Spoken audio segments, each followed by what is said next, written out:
Hello dear students and welcome to Edutap. तो guys, अगर आप यूपीएससी, ईपीएफओ, एपीएफसी या ईओएओ एग्जाम की तैयारी कर रहे हैं तो this video is for you. तो गाइस, पिछले दो सेशंस में हमने 2023 एग्जाम्स के पीवाईक्यूज डिस्कस किए थे और आज हम डिस्कस करेंगे गाइस जो 2021 में ईओएओ एग्जाम में जो क्वेश्चंस पूछे गए थे वो आज इस सेशन में हम डिस्कस करने वाले हैं। तो जल्दी से लाइक कर लीजिए और सब्सक्राइब कर लीजिए अगर आप यहाँ पहली बार हैं तो।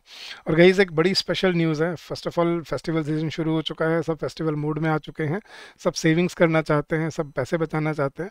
तो we have launched a special festival season discount for you, जिसमें आप 85% तक आप अपना मतलब अलग अलग कोर्सेज पे अलग अलग डिस्काउंट है, आप अपनी सेविंग्स कर सकते हैं। बट याद रखना गाइस, ये डिस्काउंट सिर्फ 25 सितंबर तक वैलिड रहेगा। इसमें आप बैंकिंग कोर्सेज पे, अपने रेगुलेटरी बॉडी एग्जाम्स पे, पीएफआरडीए, जाइब, एफसीआई पे भी ये डिस्काउंट कर सकते हैं। लेकिन ईपीएफओ एग्जाम्स पे आपको 65% डिस्काउंट मिल रहा है अगले 2 दिनों के लिए। सो कूपन कोड है फेस्टिवल65। So come join us, streamline your preparation and make your journey fruitful and beneficial for yourself. Guys, इस कूपन कोड फेस्टिवल65 से आप अपने टेस्ट सीरीज, अपने स्पेशल सब्जेक्ट कोर्स या अपने मास्टर कोर्स में भी एनरोल कर सकते हैं। मैं आपको दिखाता हूँ, it will take only 30 seconds to inform you about it. वैसे तो लिंक इस वीडियो के डिस्क्रिप्शन में भी दिया हुआ है, बट आपको बस क्या करना है गाइस, आपको अपने ब्राउजर पे जाना है और ब्राउजर पे जाके आपको सर्च करना है edutap.in। जैसे ही edutap.in सर्च करेंगे आप हमारे लैंडिंग पेज पे आ जाएंगे और ये रहे हमारे सारे कोर्सेज। इसमें आपको ईपीएफओ कोर्सेज दिखेंगे। सेकंड टैब पे इस पर क्लिक कीजिए और नीचे स्क्रॉल कीजिए, ये आपको सारे कोर्सेज यहाँ पे दिखेंगे। तो तो ये रहा आपका लाइव क्रैश कोर्स जो आप यूज़ कर सकते हो अपने प्रिपरेशन के लिए। आपकी टेस्ट सीरीज़ पे आपको 85% डिस्काउंट मिल रहा है। स्पेशल सब्जेक्ट कोर्सेज पे आपके लाइव क्रैश कोर्स पे 65% डिस्काउंट मिल रहा है बाय द कूपन कोड फेस्टिवल65। आपके मास्टर कोर्स पे आपको फ्लैट 65% डिस्काउंट मिल रहा है and the coupon code is फेस्टिवल65। इसमें आपको ये है एक वन स्टॉप सॉल्यूशन आपके सभी एग्जाम के लिए। ठीक है, इसमें आपको लाइव क्लासेस भी मिलेंगी क्रैश कोर्स वाली, इसमें कॉन्सेप्ट क्लासेस भी मिलेंगी, इसमें कॉन्सेप्ट नोट्स भी हैं, चैप्टर वाइज टेस्ट भी हैं, सॉल्व पीवाईक्यूज भी है, फुल लेंथ टेस्ट भी है, सब कुछ इसके अंदर आपको इंक्लूडेड मिलता है and you can avail this course for just 3300 rupees. ठीक है, इस डिस्काउंट पे। सो इससे चीप, इससे इजी कुछ नहीं हो सकता मेरे ख्याल से। And you can avail it for 1 year, तो अगले 1 साल तक ये वैलिड रहेगा और आप अगले साल सितंबर तक इसको यूज़ कर सकते हो, जितनी बार चाहो उतनी बार देख सकते हो। और इसमें गाइडेंस आपको, full length test, PYQs, chapter wise test, mock test, आपकी डाउट एंड क्वेरी रेजोल्यूशन, सब कुछ आपको मिलता है। और मेरे कहने पे मत जाइएगा, इस नीचे आइए और यहाँ पे आपको सारी आपको डेमो क्लासेस मिलेंगी, गवर्नेंस की, अकाउंटेंसी, सोशल सिक्योरिटी, क्वांट्स। एक बार देखिए इनको और फिर डिसाइड कीजिए कि हमें कोर्स बेनिफिट करेगा या नहीं करेगा और फिर अपना डिसीजन लीजिए। चलिए, तो ये तो था अपने कोर्सेज के बारे में। अब चलते हैं अपने क्वेश्चंस पे। तो गाइस, पीवाईक्यूज जो 2021 में आते थे, मतलब 21 तक बिल्कुल अलग पैटर्न था इस पेपर का। इस 21 तक वो 5 सिनोनिम पूछते थे, 5 एंटोनिम पूछते थे, 5 वो एरर डिटेक्शन के क्वेश्चन पूछते थे, 5 फिल इन द ब्लैंक्स पूछते थे। बड़ा सिंपल होता था। ठीक है, इसमें टोटल करने में 10 मिनट नहीं लगते थे इसमें। लेकिन 23 में उन्होंने क्या किया, पैटर्न चेंज कर दिया। बट जस्ट इन केस आपकी बार यू डोंट नो क्या पैटर्न आएगा, तो ये भी प्रैक्टिस कर लेना चाहिए, बुरा नहीं है। तो guys, take it as a practice session, as an understanding के कैसे क्वेश्चन पास्ट में आते रहे हैं, किस लेवल, डिफिकल्टी लेवल। बट ये ईओएओ का एग्जाम है। तो चलिए गाइस, पहला क्वेश्चन है आपको, उसने क्या दिया, you have given a sentence with the word underlined, you have to find the option that is opposite in meaning. अच्छा, एंटोनिम ढूंढना, ऑपोजिट वर्ड ढूंढना है गाइस, जो अंडरलाइन वर्ड है ना उसका उल्टा ढूंढना है। तो चलिए गाइस, ये डायरेक्शन ध्यान से पढ़ा कीजिए क्योंकि उसी में आपकी कई बार गलतियां हो जाती हैं। तो she always organises lavish parties on birthdays. अब उसने ऑप्शन दिए थे लेविश के, फ्रूगल, डिसेंट, चीप या स्ट्रेंज। ठीक है, लेविश क्या होता है गाइस, खर्चीला, जो बहुत खर्चता है पैसे, अंधे पैसे खर्चता है, दैट्स कॉल्ड लेविश। तो लेविश का उल्टा क्या होगा, फ्रूगल। फ्रूगल क्या होता है, जो ज़्यादा पैसे नहीं खर्चता, मतलब जो पैसे बचा के रखता है। डिसेंट होता है ठीक ठाक, चीप सस्ता, स्ट्रेंज अजीब सा। लेकिन लेविश का ऑपोजिट चीप नहीं होगा, क्या होगा, फ्रूगल। लेविश जो बहुत पैसे खर्चता है, खर्चीला, फ्रूगल जो पैसे बचाता है। सो फ्रूगल इज स्पेंड, जो ज़्यादा पैसे स्पेंड नहीं करता। तो लेविश का ऑपोजिट क्या होगा यहाँ पर, फ्रूगल। चलिए गाइस नेक्स्ट क्वेश्चन देखते हैं। The soldier was greatly praised for his valour. Valour क्या होता है गाइस, मतलब उसकी बहादुरी, ठीक है, जो उसका शौर्य जिसको हम बोलते हैं, शौर्य इज वैलर। तो he was praised for his valour. अब वैलर का उल्टा क्या होगा गाइस, ऑपोजिट, हमें ऑपोजिट ही ढूंढना है ना। हाँ, तो क्लमजीनेस, क्लमजीनेस क्या होता है गाइस, गंदगा, गंदी, मतलब जो वो होता है, डर्टी होता है, उसको क्लमजी बोलते हैं। कावर्डिस मतलब डिसऑर्गेनाइज्ड या अगली, अगली नहीं, डर्टी, उसको बोलते हैं क्लमजीनेस। कावर्डिस होता है, आपको पता है कावर्ड से बनता है बुजदिली, सेल्फिशनेस, अपना अकेला वो देखना, अपना फ़ायदा देखना। टैक्टलेसनेस, जिसमें कोई टैक्ट नहीं है, कोई स्किल नहीं है। तो वैलर का ऑपोजिट क्या होगा गाइस यहाँ पर, कावर्डिस। कावर्ड, कावर्ड आपने सुना होगा, कावर्ड क्या होता है, बुजदिल, कावर्डिस वहीं से आता है कावर्ड। तो कावर्डिस इज बुजदिली। तो वैलर का ऑपोजिट क्या बनता है यहाँ पे, कावर्डिस। चलिए guys next question, third question है, these reasons are very fertile. Fertile क्या होता है गाइस, उपजाऊ। तो उपजाऊ का ऑपोजिट क्या होगा गाइस, स्टेराइल, एरिड, बैरन, या फिर प्रोडक्टिव। ठीक है, तो स्टेराइल और एरिड क्या होता है गाइस, जहाँ पे आपको पानी मिल जाता है थोड़ा बहुत, प्रोडक्टिव जो काम का है। लेकिन बैरन क्या होता है गाइस, बैरन होता है बंजर। ठीक है, तो फर्टाइल का ऑपोजिट क्या होगा यहाँ पर, बैरन। ठीक है, तो बैरन इज मतलब जो बंजर होता है, जहाँ पे फसल या खेती वगैरह, पेड़ वगैरह नहीं उगते। तो बैरन लैंड उसको बोलते हैं जहाँ पे पेड़ वगैरह नहीं उगते। फर्टाइल जहाँ पे उपजाऊ जमीन होती है। तो barren is the opposite of fertile. Next question guys, some sick immigrants were detained at the airport. Immigrants, immigrant guys क्या होते हैं, जो बाहर किसी दूसरे देश से अपने देश में आते हैं, उसको इमिग्रेंट बोलते हैं। या किसी देश में वो मतलब जाते हैं, तो उसको उस देश के इमिग्रेंट होते हैं वो। तो अंदर आने वालों को इमिग्रेंट बोलते हैं। तो इमिग्रेंट का ऑपोजिट सेटलर्स, नेटिव्स, वेगाबॉन्ड्स या फॉरेनर्स। फॉरेनर्स होता है जो बाहर से आते हैं, वेगाबॉन्ड्स जो लूटपाट करते हैं, मतलब धोखाधड़ी करते हैं, नेटिव्स जो उस जगह के ही लोग होते हैं, सेटलर जो बाहर से आते हैं। सो गाइस बाकी सारे अलग थे, सिर्फ नेटिव होता है, इमिग्रेंट जो बाहर से आया है, नेटिव जो उसी देश का है, तो उसी देश का को हम क्या बोलते हैं, नेटिव्स। ठीक है, तो ऑपोजिट हमें ढूंढना है यहाँ पे। तो इमिग्रेंट का, इमिग्रेंट जो बाहर से आया है, नेटिव जो यहीं का है। तो native is the right opposite of immigrant. Next question, the questions were so elementary that anyone could pass the test. Elementary क्या होता है, बिल्कुल एलिमेंट्री स्कूल होता है ना, बिल्कुल बचपन के, सिंपल लेवल, मतलब किड लेवल के, तो बेसिक लेवल के। तो एलिमेंट्री का ऑपोजिट अनयूजुअल, प्राइमरी, नाइव या एडवांस्ड। अनयूजुअल होता है अजीब सा, प्राइमरी होता है शुरुआत में, नाइव होता है नासमझ, नाइव बोलते हैं नासमझ को, और एडवांस्ड होता है हायर लेवल का। तो एलिमेंट्री का ऑपोजिट क्या होगा यहाँ पर, advanced. So that is the right choice. चले गाइस नेक्स्ट, अब उसने क्या दिया था, every sentence is given with a blank and 4 words are given in the after the sentence. Select the word or group of words that you consider most appropriate for the blank space. Fill in the blanks है basically, simple, according to the sentence. चलिए, तो question है, it is time you went out and dash your own living. तो सब वक्त हो चुका है कि तुम्हें अब बाहर निकल के अपने खुद की कमाई करनी, खुद की ज़िंदगी कमानी चाहिए। तो it is time you went out and afford, earned, gained या वॉन। वॉन होता है जीतना, गेन होता है लाभ लेना, अफोर्ड होता है किसी चीज़ को अफोर्ड करना, मतलब हम पैसे से कोई चीज़ अफोर्ड करते हैं, लेकिन अपनी ज़िंदगी को कमाया जाता है। So it is time you went out and earned your own living आएगा यहाँ पे, कि अपनी रोज़ी रोटी खुद कमाओ, अपनी रोज़गारी खुद कमाओ। तो कमाना होता है, अफोर्ड करना नहीं होता, कमाना। So earned is the right word है। So it is time you went out and earned your own living. Next, the elephant fell into a dash the hunters had set. कि हाथी एक हंटर्स के बिछाए हुए जाल में फंस गया। तो ट्रैक, ट्रैप, ट्रिक या ट्रंक। ट्रंक तो होता है सूंड, ठीक है, या ट्री ट्रंक होता है, ट्री का तना। ट्रिक होती है चाल, चाल में फंस गया, ट्रैक में फंस गया, ट्रैप में। तो द हैड सेट, सेट किया हुआ था, तो ट्रैक, ट्रैप को सेट किया जाता है, मतलब उसके अंदर फंस जाना। ट्रिक होता है चाल, चाल में फंसना। हाथी क्या चाल में फंसेगा, हाथी तो जाल में फंसेगा। तो he got trapped in a into a trap that hunter had set. So option B is your correct answer. चलिए गाइस नेक्स्ट क्वेश्चन देखते हैं। The dress isn't really tight, it will dash when you won it. कि dress इतनी tight नहीं है, तुम पहनोगे तो थोड़ा आई थिंक लूज हो जाएगी, बेंड हो जाएगी नहीं, एक्सपैंड हो जाएगी हो सकता है, स्क्वीज होता है मतलब दबा देना, नो, स्ट्रेच हो जाएगी। यस गाइस, एक्सपैंड होता है किसी को खींच के लंबा कर देना, लेकिन स्ट्रेच होता है खुल जाना। So stretch is the right word. So the dress isn't really tight, it will stretch when you won it. कि जब तुम पहन लोगे तो ये थोड़ी स्ट्रेच हो जाएगा। होता है ना कपड़े पहन नए नए होते हैं तो टाइट लगते हैं, फिर वो स्ट्रेच हो जाते हैं तो खुल जाते हैं। तो it will stretch not expand. तो stretch is the right word. चले गए। Next, with his back to the old man, he stood at the window, fists clenched and his shoulders dashed with his choked sobbing. कि वो अपनी कमर पीट किए बूढ़े आदमी की तरफ, हाथ अपने टाइट किए और अपने कंधे लटकाए वो सुबक सुबक के रो रहा था.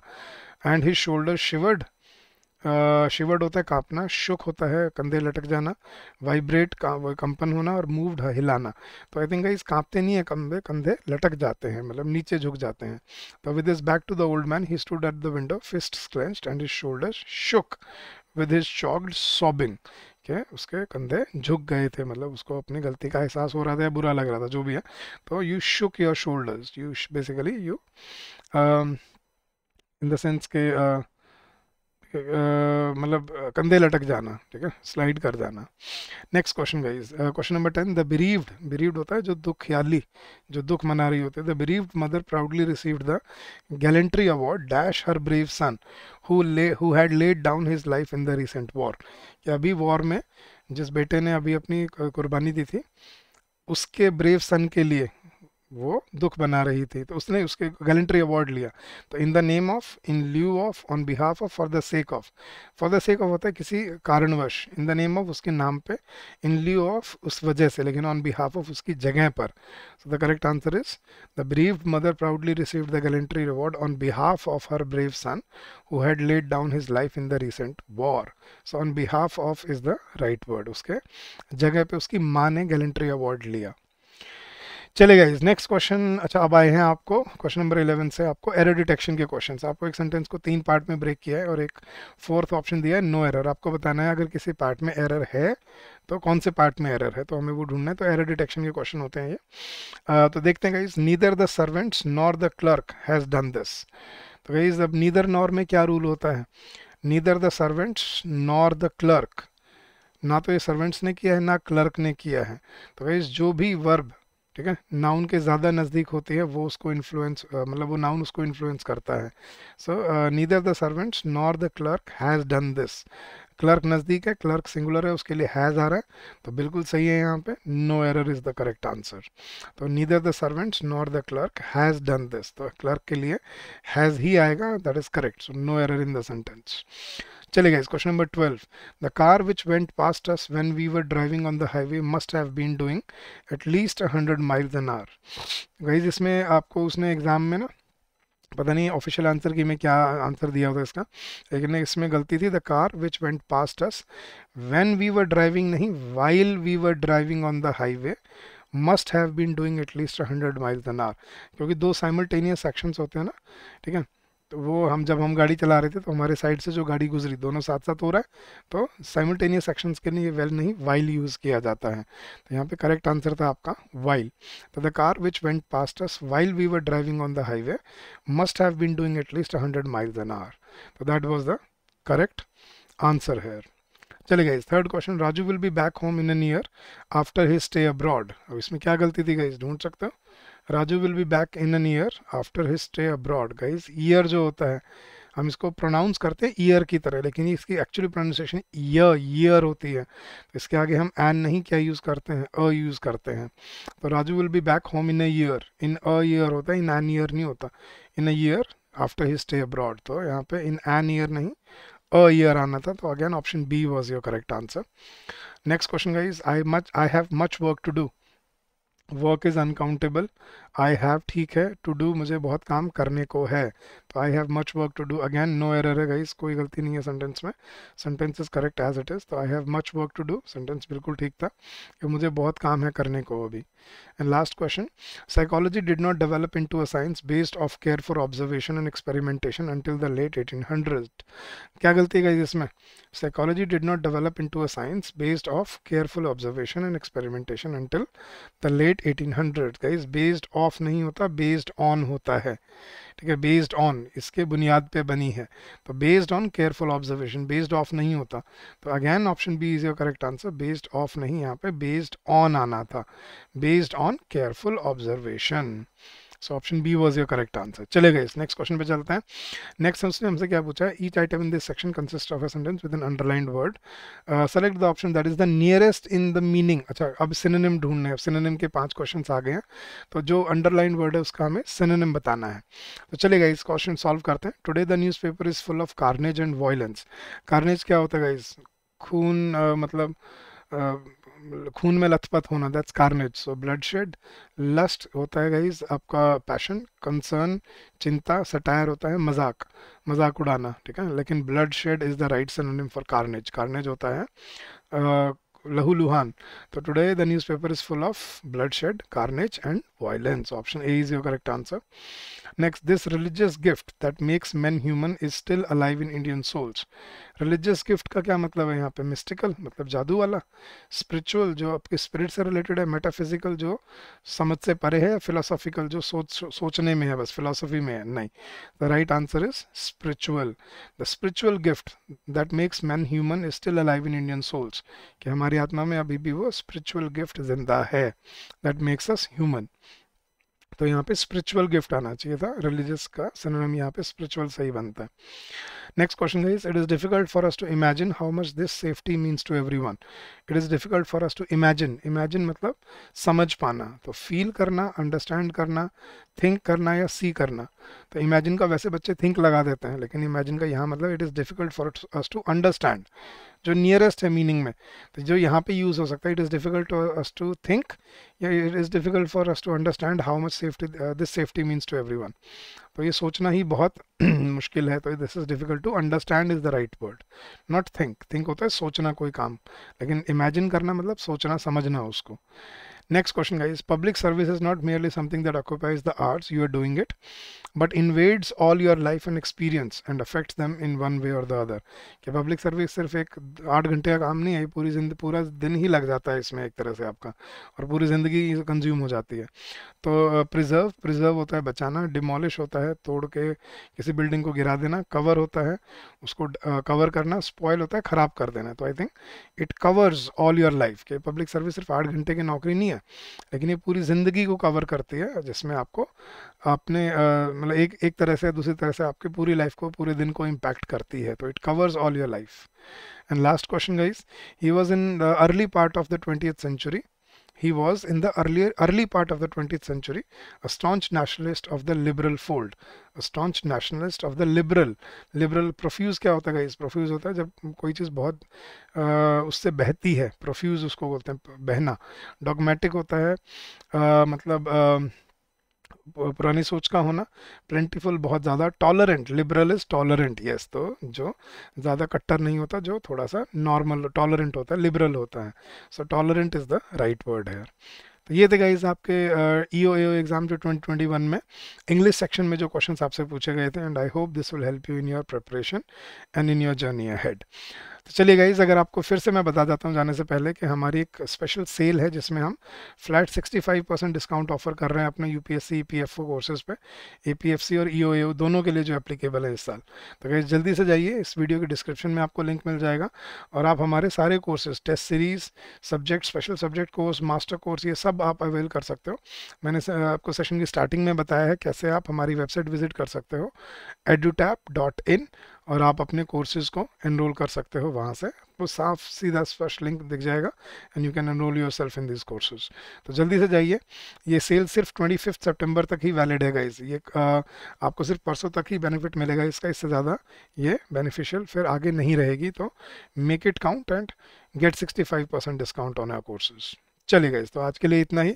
Will keep on coming up with more such sessions. Till then guys, keep on working hard, keep on giving your best, and I am sure you will come out with flying colours.